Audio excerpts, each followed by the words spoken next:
So what are the worst debut albums ever? Let's do this.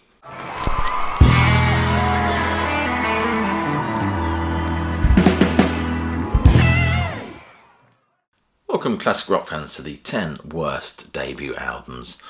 And if there's any consolation to be found in this video, it's to be eked out of that old maxim, Rome wasn't built in a day. Some artists may hit the ground running and produce a stunning debut.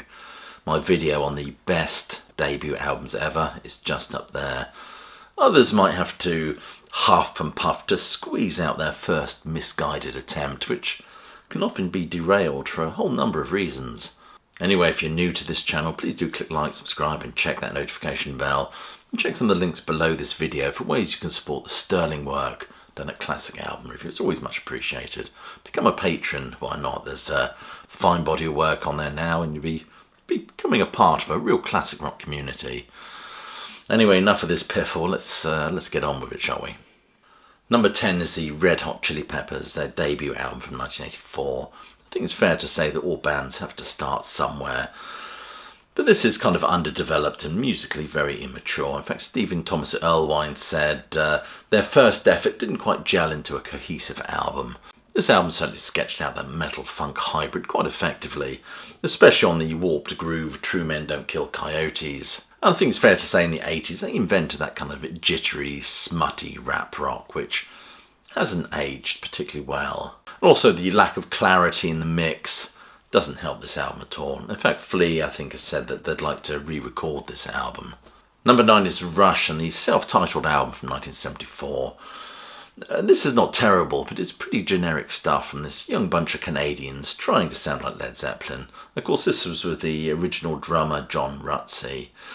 And despite the excellent musicianship, the songs were just not quite there, really. Finding My Way is quite good. And Working Man featured in the set right up to the end, I believe. But overall, this seems incredibly thin gruel in comparison to the band that they would become, especially, of course, when Neil Peart joins them. He would obviously take their writing to another level with some conceptual brilliance and wonderful writing. I still say their best period is from the very late 70s to the early 80s. This is a band that are causing a bit of a flap at the moment on the internet, causing some permanent waves out there as they announce their kind of comeback tour, without Neil Peart obviously. But I think a lot of people now are complaining about the concert tickets. It seems that Rush do play for big money. Number 8 is Billy Joel's Cold Spring Harbor from 1971. The early 70s was defined by that sort of singer-songwriter vibe. These itinerant troubadours armed with harmonica and an abundance of facial hair. In fact, I think this was Linda Ronstadt's hairiest phase. This is a collection of rather mawkish songs. I mean, She's Got Away is quite a good number, I think. But Why Judy Why and You've Got to Begin Again are a bit clumsy, to say the least. Plus, it didn't help this album that it was mastered at the wrong speed, making Billy sound like a bit of a chipmunk. Of course, the album absolutely bombed. Billy moved to Los Angeles and eked out a living in piano bars. And the rest, as they say, is history.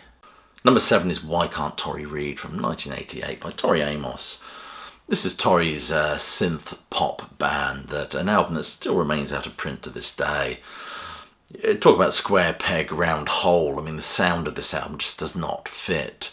It's all smothered by this maximalist 80s production and Matt Sorum's crashing drums, just a lot of electronic clatter. What a contrast to the little earthquake that would ensue with her follow-up. With those beautiful breathy vocals and piano stool gyrations, the stabbing notes of Precious Things, and the haunting chill of winter. But unfortunately, this album is one for the Woolworths bargain bucket. In fact, if you do find it in the Woolworths bargain bucket, buy a copy because it's worth a fortune. Not that you'll find it, not that you'll find Woolworths either these days. Number 6 is John Cougar and Chestnut Street Incident from 1976. On his debut LP, John Mellencamp, aka Johnny Cougar, was aiming for a slice of that Springsteen-style cool. But he ended up with these rather clumsy teen idol reworkings of classic tunes like the Loving Spoonfuls, Do You Believe in Magic, and other such numbers like Oh Pretty Woman and Jailhouse Rock. He came across as little more than a leather-jacketed, coiffed, faux bad boy pin-up. And the album cover is a testimony to that. Apparently the blame has to lie with his then manager, who was Tony DeFries. hope I've said his name correctly, who used to manage David Bowie and Iggy Pop, I believe.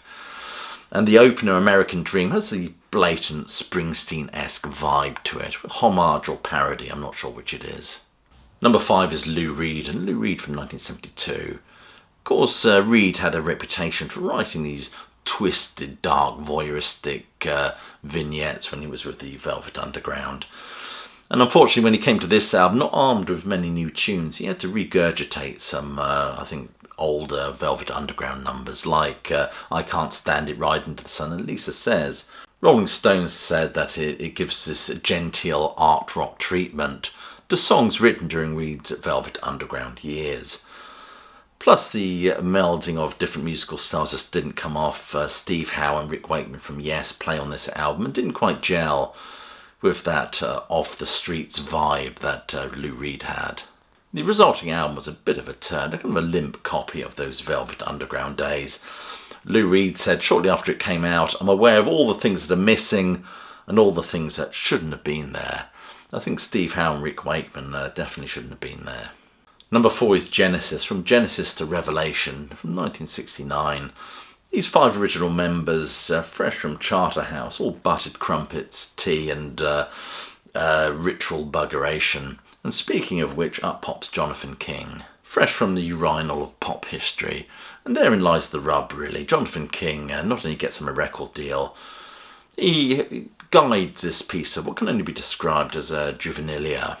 And Genesis, the name, seemed to denote the direction of this piece.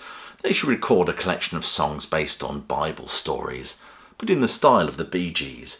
My word, why this didn't do so well, I don't know. And the group and Jonathan King, like the Red Sea, would part. They would go on to produce their next album, which was kind of prog, pastoral prog proper. My word, you try saying that. Putting some distance between them and this utter up of biblical proportions well behind them. Number 3 is David Bowie, and that eponymous debut album from 1967.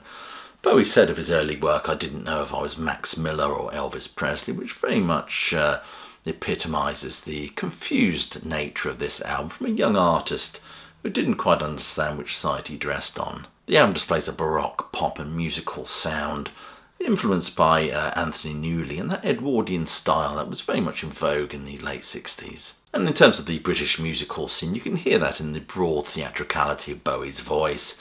The Laughing Gnome was an entertaining ditty, and if you were feeling charitable, you could say that Uncle Arthur is a nod to those little vignettes that the Kinks used to produce on British Life, if you were being charitable, of course.